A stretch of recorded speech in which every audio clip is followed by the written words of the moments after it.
کہ اگر کوئی زائر اس پاک سرزمین پر آئے، مولا حسین کی زیارت کرے، تو اس کو دنیا میں کیا ملے گا، آخرت میں کیا ملے گا۔ تو بہت ساری روایات ہیں جن کو اگر ہم خلاصتاً بیان کریں، ان کے فوائد کو ذکر کریں، تو بہت ساری کتابیں ہیں۔ میں کچھ نام لے لیتا ہوں۔ کامل الزیارت ہے، وسائل الشیعہ ہے، مستدرک الوسائل ہے، اور اس کے علاوہ شیخ علامہ جعفر شوستری کی کتاب ہے خصائص امام حسینیہ۔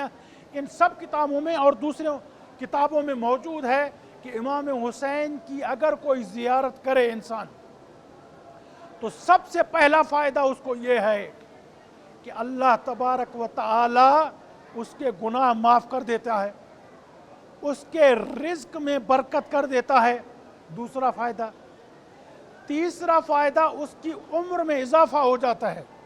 ایک روایت ہے ہمارے ہاں، امام فرماتے ہیں کہ زائر امام حسین جب اپنے گھر سے نکلتا ہے اور زیارت کے لیے آتا ہے، کربلا میں اور سفر میں جتنا عرصہ رہتا ہے، واپس جانے تک امام حسین کے زائر کا یہ جو پورا سفر والا عرصہ ہے، یہ جو وقت انہوں نے گزارا ہے امام حسین کی زیارت میں، مثلا 30 دن کا سفر ہے، امام فرماتے ہیں کہ یہ 30 دن اس کی زندگی میں شمار نہیں ہوں گے۔